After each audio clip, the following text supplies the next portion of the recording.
Olá, galerinha linda! Boa tarde, tudo bem com vocês?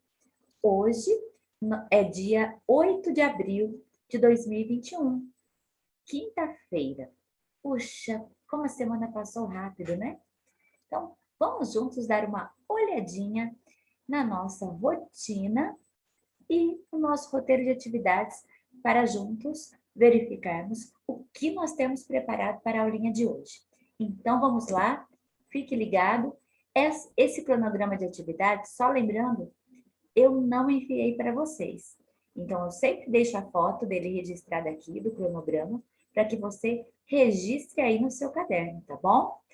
E nós vamos sempre analisando quais são as atividades que deverão ser feitas. Por isso, é muito importante você assistir os vídeos que eu coloco todas as tardes, tá? Porque neles eu trago as informações importantes, né? As orientações de que forma você deve fazer essas atividades, tá certo? Então, vamos lá dar uma olhadinha, primeiramente, então, na nossa rotina.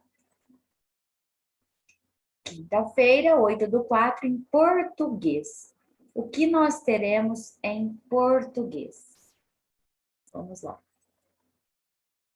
Atividade permanente. É aquilo que a gente faz todos os dias. Primeiro, a leitura da agenda do dia. É aquilo que está sendo feito nesse momento, tá? O calendário. Depois nós vamos dar uma olhadinha no nosso calendário. O calendário, pessoal, vocês não têm aí com vocês. Vocês visualizam aqui juntinho comigo. Leitura pelo professor. História em quadrinho. É uma história hoje do Cebolinha. Quem vai fazer essa leitura? Eu. Ontem eu enviei o gibi para você fazer a leitura do Cascão, né? O gibizinho do Cascão, tá? Espero que você tenha gostado, que você tenha se divertido, mas hoje eu escolhi uma história curta, porém legal, tá? Do Cebolinha. Um outro personagem, né, do Maurício de Souza. Ler e escrever, a página 133. Atividade 1A. Leitura de história em quadrinho.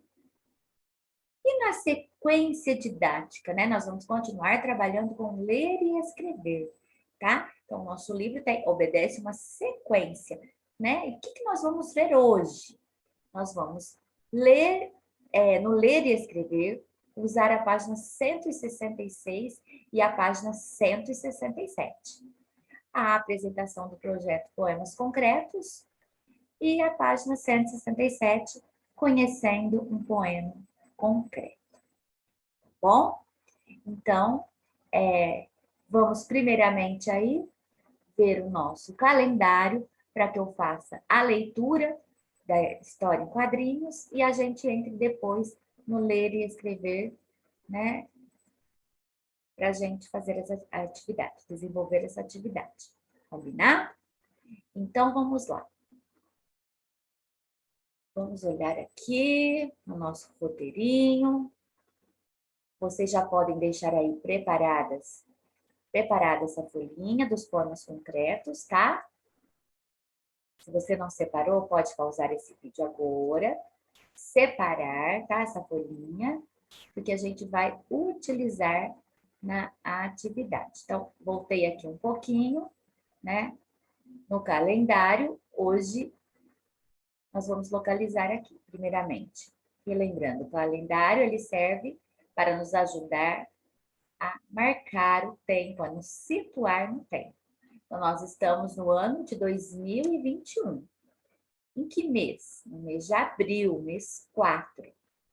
Hoje é quinta-feira, dia 8 de abril, tá? Então, eu vou só relembrar com você que a semana tem 7 dias. O primeiro dia da semana é domingo. Domingo, segunda, terça, quarta, quinta, sexta, sábado.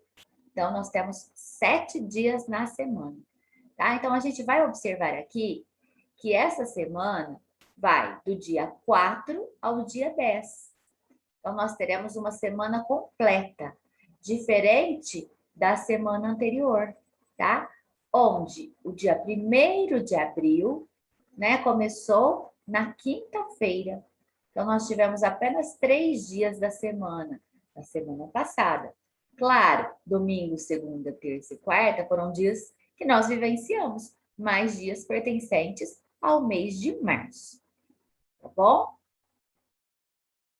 Então, agora, segundo aí a nossa agenda, eu farei a leitura para vocês da história em quadrinhos, tá? Nós vamos ler aí uma historinha envolvendo um outro personagem.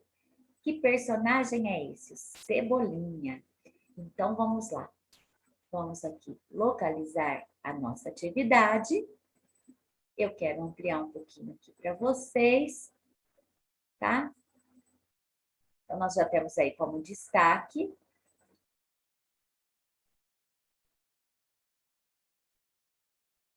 o nome do personagem.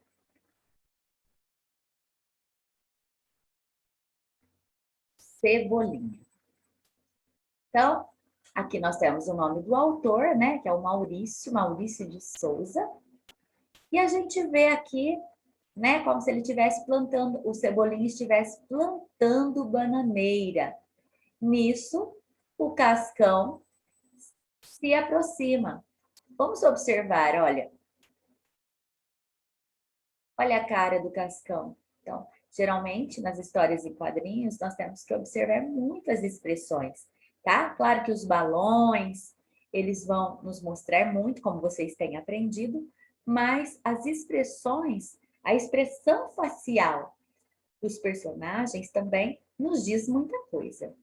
Então, o Cascão se aproxima, né? Olha a carinha dele, olha aqui, né? O que será que isso significa, né? Será que é porque ele está andando, é por conta do mau cheiro que ele carrega, né? Cheirinho desagradável que vai atrás dele. Qual é, Cebolinha? Economizando os sapatos? Não, estou ficando mais inteligente. Olha os pontinhos de interrogação. Essa resposta do Cebolinha gerou uma dúvida. Então, o Cascão ficou todo pensativo. Não entendeu o que Cebolinha estava querendo dizer. Dizem que quando mais sangue flui pela cabeça, o cérebro funciona melhor. A gente aprende mais rápido.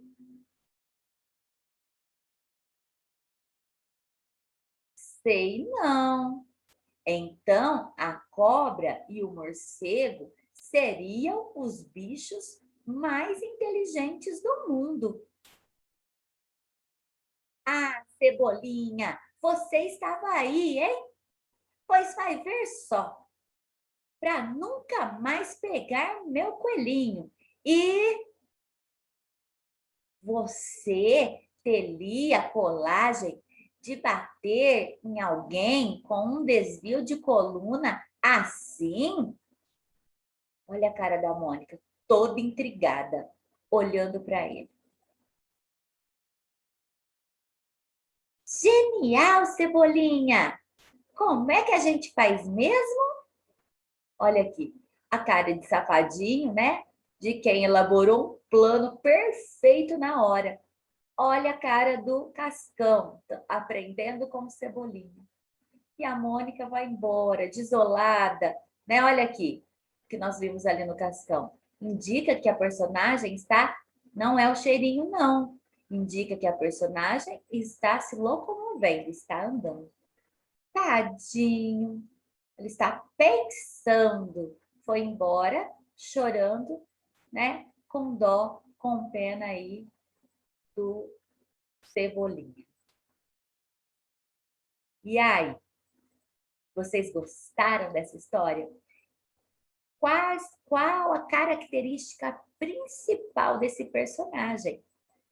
Né? A gente consegue observar com essa história que o Cebolinha sempre aprontava, né, para a Mônica, sempre pegando o seu coelhinho, Sansão, deixando a Mônica nervosa, agitada com essa situação, né? E a gente percebe que quando o Cebolinha conversa, né, ele troca, né, na sua fala, ele troca o R pelo L.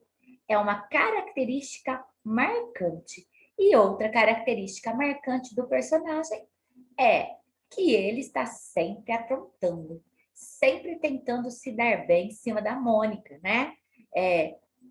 Deixa a Mônica nervosa, pega o seu coelhinho, né? E aí sempre usa de alguma artimanha para poder se safar da surra aí da Mônica.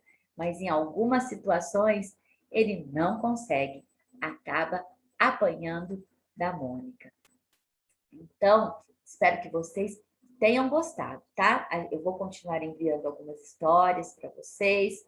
Não serão todos os dias, porque como eu enviei o gibi esses dias em PDF para vocês, o gibi tinha 68 páginas, então não significa que você precisa fazer a leitura toda num único dia, tá? Mas vá se deliciando aos poucos, tá? A gente vai aí uma hora utilizando o gibi de um personagem, outro momento de outro, né? E assim nós vamos conhecendo várias histórias em quadrinhos. Tudo bem? Então agora nós vamos ali para o ler e escrever. O que nós temos para atividade é 1A, né? Então, atividade habitual, que seria atividade permanente, é a leitura de história em quadrinhos. Então, pessoal, essa atividade nós acabamos de fazer nesse momento, tá certo? E agora, né? Nós temos que prosseguir com as atividades do ler e escrever. Então, eu disse para vocês separar uma folhinha, porque nós utilizaremos essa folhinha quando nós vamos trabalhar com um novo tipo de poema. Esse poema, geralmente quando nós falamos de poema, nós lembramos, né, de uma estruturação diferente, né? Algo que existe apenas com rimas, com versos, né, formando estrofes. Mas os poemas concretos, também chamados de poemas visuais, eles têm uma estruturação diferente, né? A gente vai observar que nós podemos brincar com as palavras. As palavras podem formar imagens, né? E as imagens formam palavras. Para você entender um pouquinho melhor o que são poemas concretos, já já eu passarei um vídeo para você, tá?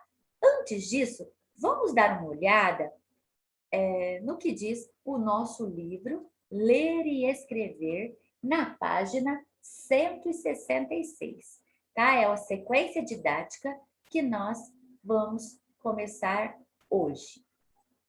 Então, vamos lá. Vou ampliar aqui um pouquinho para ficar mais fácil, mas você também pode acompanhar a leitura no seu livro, tá? Ler e Escrever, na página 166. Poemas concretos. Atividade 1A. Apresentando a sequência didática e conhecendo poemas concretos. Número 1. Nesta atividade, seu professor trará alguns textos chamados poemas concretos. A partir da exploração desses poemas e de uma roda de conversa, vocês conhecerão um pouco sobre esse gênero. E ao final da sequência didática, vocês construirão um mural com seus próprios poemas concretos. Então, pessoal, nós estamos um pouquinho limitados com relação à roda de conversa, né? Por quê? Porque nós não estamos trabalhando presencialmente em sala de aula, mas eu estou fazendo esse vídeo de modo que ele alcance todos vocês, tá? Então, nós vamos observar, tá? O que é um poema concreto, tá? Então, eu vou primeiro passar esse vídeo para você, assim, ficar realmente atento, né? O que seria? Para que servem esses poemas concretos, né? Como é que eles devem ser lidos? Qual é o intuito, né, de cada autor quando ele elabora um poema concreto? Aqui, atrás de mim, o que vocês estão vendo é um poema concreto, tá? Mas eu darei alguns outros exemplos para vocês. Então, vamos lá. Eu vou passar esse vídeo, né? Ele foi feito por uma outra professora, mas que traz informações interessantes aí para vocês. Então, vamos assistir com bastante atenção, hein? Vamos lá. Hoje nós vamos ver o que são poemas visuais ou concretos. A Pro pegou algumas ideias da internet, além do que tem no nosso livro. E eu vou fazer alguns aqui para dar umas ideias para vocês, porque depois é a sua vez de fazer o seu. Nos poemas visuais ou concretos, as palavras elas formam imagens e as imagens podem formar palavras. Ou seja, o autor usa elementos visuais para criar uma ideia de movimento. Agora a gente vai ver alguns exemplos que vai nos ajudar a entender um pouquinho melhor. Olha só esse aqui. Se eu ainda não leio, eu lembro do quê? De um fio, de uma tomada, não lembro? Olha só. Conecte a quem leva energia para o seu dia. O outro. Veja, sinta, pense, faça. O olho representando a palavra veja, o coração aos sentimentos, o cérebro aos pensamentos e a mãozinha ao fazer.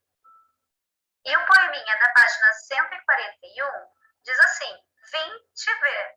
E essas palavras, a letra dessas palavrinhas é formada por quê? Por vários olhos.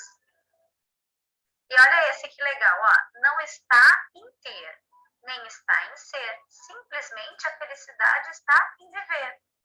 A gente olhando, sem ler, a gente também imagina que está falando de alguma coisa alegre. Porque a gente vê um rostinho feliz. Esse, de que será que vai falar? De um gato, né? As palavras, elas vão fazendo o contorno de um gato. Olha só. Meu gato, um safado de bigode, pensa que é caçador, vê se pode. Caçador de afagos, talvez seja, pelo tanto que boceja. Felinos são um belo mistério. Esse poeminha é formado por uma palavra só, pêndulo. Só que o que o autor fez? Deu a ideia do movimento do pêndulo, que é assim, ó. Olha que legal.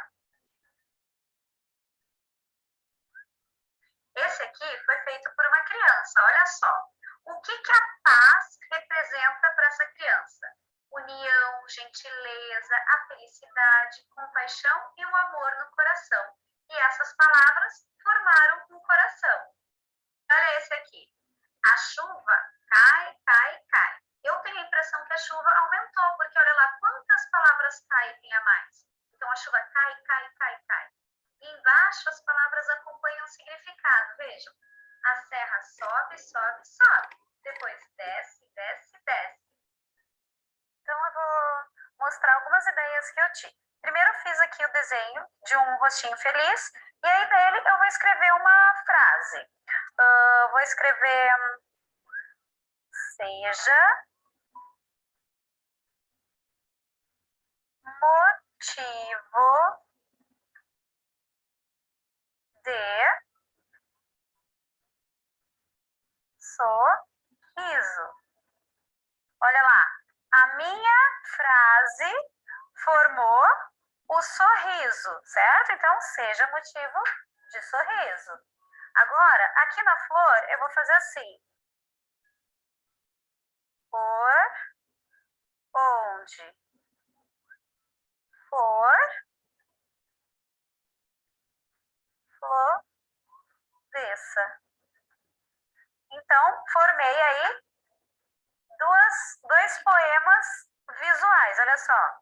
seja motivo de sorriso e por onde for, floresça. E aí, eu vou pintar. E vocês vão fazer isso em casa também.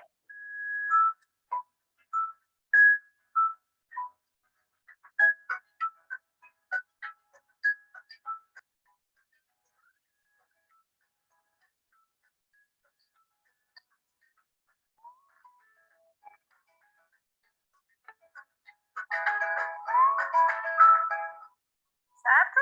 Dois exemplos, então, de poemas visuais do concreto. E aí eu pensei naquilo que a gente está vendo bastante em matemática, que é o quê? Ordem crescente e ordem decrescente. Então, olha só, vou fazer assim, ó. Ordem crescente. O que está acontecendo com a ordem crescente? Aumentando. E olha lá, ordem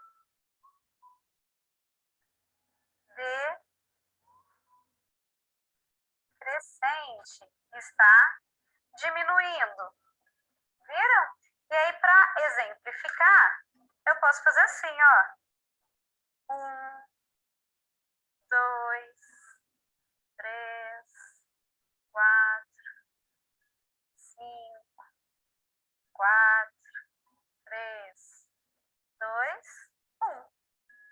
Quando nós, professoras, planejamos essa atividade, eu fiquei super curiosa para ver o que vocês criariam. Eu espero que vocês tenham gostado dessa atividade, porque eu achei ela muito legal e divertida. E aí, pessoal? O que vocês acharam dessa atividade? Interessante, não? Brincando com as palavras, transformando as palavras em imagens ou transformando as imagens em palavras.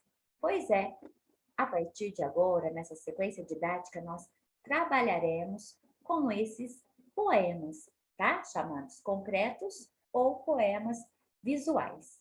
Então, vocês terão aí uma atividade no ler e escrever. Então, vamos dar uma olhadinha que atividade é essa? Então, vamos lá.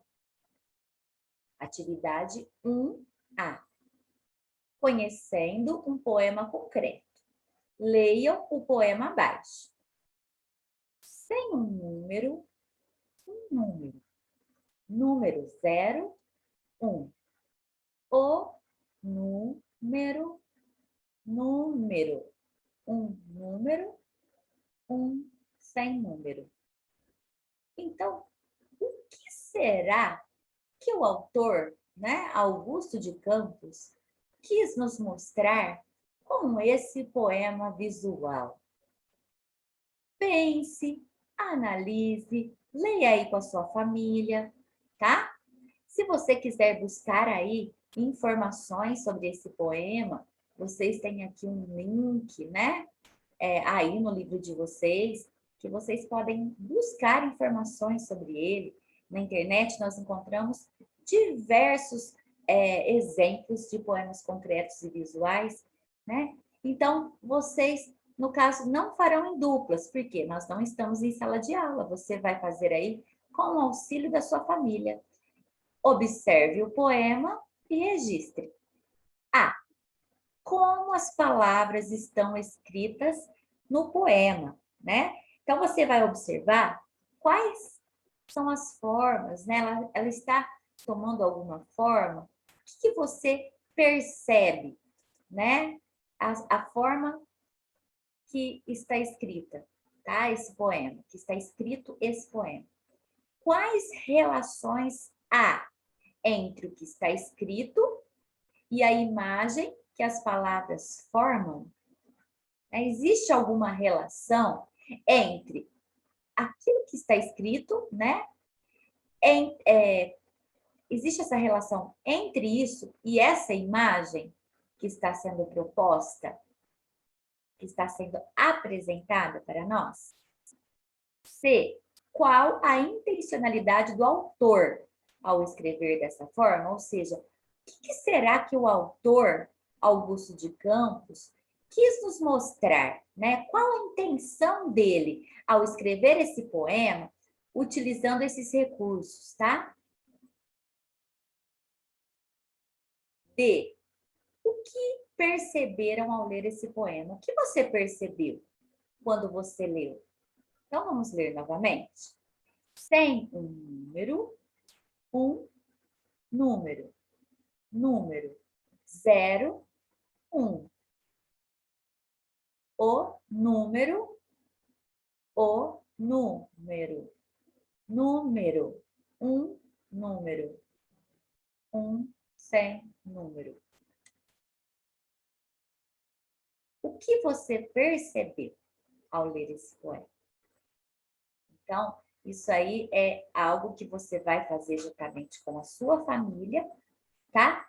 Mas, antes de prosseguirmos, eu quero, então, trabalhar com vocês com aquela folhinha, porque eu vou apresentar aí outros exemplos de poemas concretos, tá? Então, você deve, após o cabeçalho, após copiar a agenda do dia, que a foto já está aqui, tá? Você vai colar essa folhinha, fazer a leitura desses poemas concretos, tá? Então, vamos ver como é interessante. Então, vamos lá. Voltando aqui, né? Poemas concretos. Então, observem aqui, ó. Vocês podem primeiro fazer essa leitura, essa observação, para posteriormente responder no seu livro Ler e Escrever, tá? Olha aqui, nós temos, que figura é essa? Um guarda-chuva, né? Então, a autora, né, o autor, Fábio Bahia, então, ele nos mostra, né, o seu poema através, né, dessa imagem. Um estranho objeto que guarda a preciosa chuva. Que objeto é esse? Guarda-chuva. Com apenas 3 anos, ele quer guardar a chuva. Nunca viu nenhuma água caindo do céu. Não sabe como o guarda-chuva funciona, mas ter fé é coisa de nordestino. Olha que interessante. Então, se refere à chuva, se refere ao pouco que chove no Nordeste, por isso que ele diz aqui, olha, não se sabe como o guarda-chuva funciona. Por quê? Porque em tempos de seca, né, o guarda-chuva fica fechadinho, guardadinho. Então, é bem interessante, né? O escritor Fábio Bahia, então ele faz essa alusão, né? Ele se refere a esse período de seca que acontece, né, na região Nordeste. Olha o outro. Coração bom e bom coração. Cuidemos para que, além de um bom coração, tenhamos também um bom coração. Cuidemos para que, além de um coração bom, tenhamos também um bom coração. Então, vocês observem, né, que forma aí o coração. As palavras formam o coração. Vamos nessa daqui. Olha aqui, nós temos esse símbolo. Então, vocês observem que os poemas visuais, eles podem ter diversas formas, né, diversos formatos. Eles podem ser lineares, né, eles podem formar, como é que eu digo? Círculos, como esse poema aqui, né? Eles podem formar corações, guarda-chuvas, imagens de animais. O infinito dos seus olhos me faz encontrar o infinito dos seus olhos. Então, observem que vocês podem ler e reler. Então, a frase, o poema, ele realmente continua tendo sentido. O infinito dos seus olhos me faz encontrar o infinito dos seus olhos, tá? Agora, esse símbolo aqui é o símbolo do infinito, porque o infinito não tem início nem fim. Então, você observa que aqui as letrinhas não estão começando com letra maiúscula, o poema, na verdade. Então, as letrinhas não está começando com letra maiúscula. Agora nós temos o próximo poema visual, está escrito Deus. As palavras formam a palavra Deus. Quem é Deus? Né? Um ser onipotente, onipresente. Então, vamos ver o que o autor coloca aí, né? Fazendo esse formato, né? Da palavra Deus. Divino Criador de todas as coisas. Eterno, benevolente, infinito, onipotente. Único, onisciente, onipresente. Suprema essência e sapiência, que é a sabedoria. Então, o autor conseguiu transmitir aqui, através desse poema visual, né, tudo aquilo que ele pensa a respeito de Deus, o nosso Criador, esse ser aí tão supremo, tá? Mais 2 exemplos. O menino viajou para a lua dormindo. O menino viajou para a lua dormindo. Então, está formando aí o telhado da casinha. O menino viajou para a lua dormindo. O menino viajou para a lua dormindo. O menino viajou para a lua dormindo. Então, nós vimos aqui que o autor nos mostrou com essa frase, né? O telhado, as paredes e o teto da casa. Olha a portinha. O menino, o menino, o menino. Então, isso nos mostra o quê? Que o menino, mesmo dentro da sua casa, enquanto ele dormia, né? Ele sonhava que ele estava onde? Na lua, tá? Então, ele viajou aí para a lua enquanto ele dormia. Olha esse que bacana, pessoal.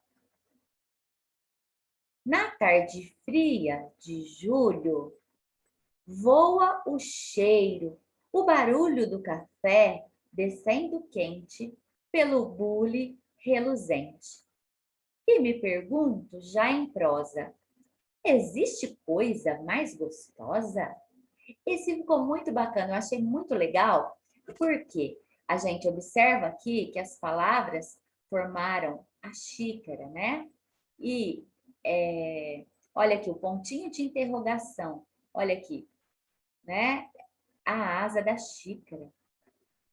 E na tarde fria de julho, voa o cheiro, o barulho do café descendo quente pelo bule reluzente. Aqui está mostrando para nós a fumacinha, né, exalando do café, o cheiro agradável do café. Então, se tem fumaça, é porque está quente, tá? Então, olha só, como se fosse a fumaça saindo, né, e voando. Vocês gostaram desses exemplos? Então, acredito que agora você pode tornar a ler o poeminha da página 167, discutir aí com a sua família e responder no livro Ler e Escrever, tá bom? Depois, na sequência, vocês farão a atividade de matemática. Então, pegue seu caderno de matemática, faça o cabeçalho, tá? E o cabeçalho completo, né? O nome da escola, Batatais, 8 de abril de 2021. Hoje é quinta-feira, o seu nome, quarto ano B, tá bom? E aí, vocês vão fazer as atividades envolvendo a unidade de bilhar, o quadro posicional, material dourado, que nós estamos aí praticando praticamente todos os dias, né? Trabalhando com quadro posicional, para a gente entender um pouquinho qual é a ordem numérica, o valor posicional dos números, que conforme ele troca de ordem, o valor dele fica sendo diferenciado, e nós vamos trabalhar aí com atividade do ábaco. Então, vamos observar que atividade é essa. Então, vamos lá. Anote no quadro de ordens os números abaixo. Comece da esquerda para a direita. Então, nós temos aí, olha, 1.413, 5.987, 9.877, 12.521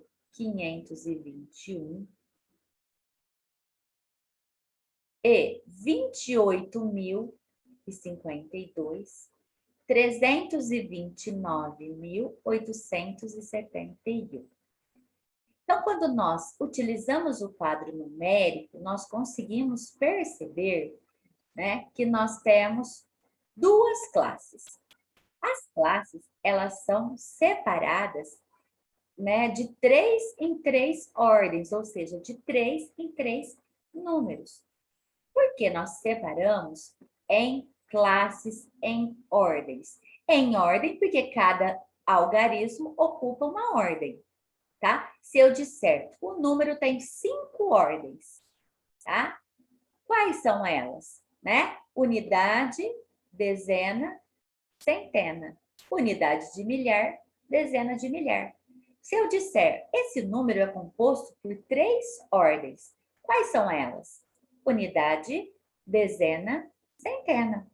Então, observe, a cada 3 ordens, nós colocamos um pontinho, tá? Por quê? Ali indica que tem uma classe, tá? E quando nós colocamos esse ponto, nós vamos começar uma outra classe. Observe aqui esse exemplo. 12.521. Então, você vai verificar que 12.521, nós temos quantas ordens? 5 ordens, tá? Quais são? Unidades, dezenas, centenas, unidades de milhar e dezenas de milhar. Então, quando nós chegamos aqui, olha, 1 unidade, 2 dezenas, 5 centenas. Então, geralmente, nós colocamos o pontinho aqui, separando. Por quê? Unidade, dezena e centena forma a classe das unidades simples. Essa classe, ela vai até o número 999, porque é o maior número com 3 algarismos. 999. Por quê? Quando eu acrescento 1, né, eu já terei um número 1000. Vocês fizeram os numerais essa semana, então vocês verificaram que 999 mais 1, né, nós teremos 1000. 1000 já vai ocupar a quarta ordem, tá? Que é uma unidade de milhar, tá? Uma unidade de milhar que corresponde a 1000. Então, o que vocês vão fazer? Né? Vocês deverão mudar aqui, pessoal, ó. Porque o exemplo veio na letrinha A, só que na letrinha A eu tinha que fazer um novo número, 1413.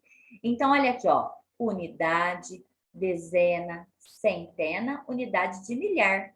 Então, nós vamos começar aqui no 1, tá? Unidade de milhar. Então, vocês vão colocar 1413, tá? Esse aqui já ficou o exemplo pronto. Na verdade, você pode colocar aí com a sua caneta, a letrinha E é o exemplo, tá? Já ficou pronto aqui, você não precisa colocar novamente, tá? E aqui vocês vão mudar, ó, letrinha A, B, C, D e F, tá? Porque a letrinha E já ficou aqui como exemplo, tá? Vocês fazem aí as modificações. Então, observe que quando o número tem 4 ordens, ele vai ocupar 4 casinhas aqui, tá? Quando o número tem 5 ordens, ou seja, o número é formado por 5 algarismos, ele vai ocupar 5 quadrinhos aqui, certo? Número 2. Para construir um galpão, um pedreiro vai utilizar 1 milheiro de tijolos. e meio milheiro de telhas. Milheiro se refere à palavra milhar. Um milhar corresponde a quanto? Nós começamos a ver isso ontem. O milhar se refere a que quantidade? Né? Quando nós utilizamos aí o material dourado, aquele cubo, né? Ele representa 1 milhar, que são quantas unidades? O milheiro é a mesma coisa, tá? Geralmente, na linguagem aí dos pedreiros, né? 1 milheiro de telha. Meio milheiro, ou seja, a metade. A metade de 1 milheiro. Então, converse com o adulto e anote quantas telhas e quantos tijolos serão utilizados. Então, vocês vão responder aí. 1 milheiro de tijolos é o mesmo que quantos tijolos? O nome já diz para nós. 1 milheiro. Se a gente tirar uma pequena parte dessa palavra, já forma aí a quantidade de tijolos que serão utilizados. Meio milheiro de telhas é o mesmo que quantas telhas? Então, vocês virão aqui 1 milheiro. Aqui, vocês vão responder quanto é a metade. Essa quantidade inteira dividido por 2. Quanto dá? Se fossem usados 2 milheiros de tijolos, quantos tijolos seriam? Então, você vai conversar com o adulto da sua família e vai responder aí a perguntinha. Número 2. Letrinha A. 1 milhar. 1 milhar corresponde a quantas centenas? 1 milhar corresponde a quantas dezenas? 10 centenas. 10 centenas corresponde a quantas dezenas? E 100 dezenas corresponde a quantas unidades? Para facilitar você responder essa pergunta, você pode desenhar aí o quadro numérico, um quadro como esse, tá? Onde você coloca as ordens, né? O nome de cada uma das ordens, tá? E aí, por exemplo, 1 milhar, ele representa quantas centenas? Então, quando nós utilizamos esse quadro, olha aqui, 1 milhar, uma unidade de milhar. Então, você vai colocar o 1 aqui, certo? Você vai desenhar aí no seu caderno, tá? Utilize o caderno para fazer os seus registros. Então, uma unidade de milhar. Então, você vai preencher as outras ordens com o número 0, tá? Então, está perguntando aí, equivale a quantas centenas? Então, o número 1 ficou aqui, na unidade de milhar. E o número 0 na centena. Então, quantas centenas 1000 tem? 10, tá? Ou seja, 10 vezes 100. Porque o 1 está ocupando a unidade de milhar e o 0 está ocupando a centena, tá? Porque o número completo vai formar 1000 unidades, tá? 1000 unidades equivale a 10 centenas, ou a 100 dezenas, ou 1000 unidades, tá? Por exemplo, 1 milhar corresponde a quantas dezenas? Se você colocou 1000 aqui, 1000, uma unidade de milhar, 0, 0, 0. Então, você está perguntando quantas centenas? Olha aqui, centenas, né? Quantas dezenas, desculpa. Eu vou olhar aqui, tá? Então, daqui, da unidade de milhar até a dezena, eu tenho formado o número 100. Tá? Então, eu preencho aqui. Então, vocês vão fazendo assim sucessivamente. Vocês podem desenhar o quadro numérico com 4 ordens, tá? Bom? Então, vamos lá. Número 3. Escreva o número que está representado em cada ábaco. O ábaco, geralmente, é um instrumento, né, que nós conseguimos utilizar para fazer representação numérica, tá? Então, cada um, né, dessas barrinhas aqui está representando uma ordem, tá? Então, eu posso colocar até 9, tá? 9. Por quê? Porque quando eu coloco 10, eu tenho que mudar para o vizinho. Assim como quando nós fazemos as operações de adição, por exemplo, quando nós somamos 9 mais 2, que dá 11. Então, nós colocamos o 1 e subimos uma dezena, né? Subimos 1 na outra ordem. Assim acontece com o ábaco. Mas aqui, como é que nós vamos fazer? Olha só, nós temos a unidade, a dezena, a centena, a unidade de milhar. Então, qual é a representação? Então, vocês vão contar, tá? Quantas unidades tem esse número? 1, 2, 3, 4, 5, 6, 7, 8, 9. 9 unidades.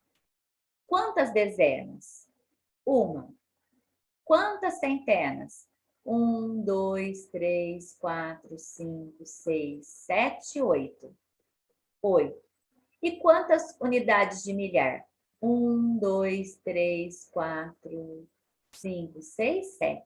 Então, nós temos aí o número 7.819, tá? E assim vocês deverão fazer nas demais, tá bom? Então, espero aí que essas explicações tenham contribuído, tenham ajudado vocês. Se for necessário, volte aí, né, no trecho do vídeo que mais você tiver dúvida, tá? E se você não conseguir, você pode me chamar no particular para que eu esclareça aí as suas dúvidas, tá bom? Por hoje é só, criançada. Fiquem todos com Deus. Um beijo e até amanhã.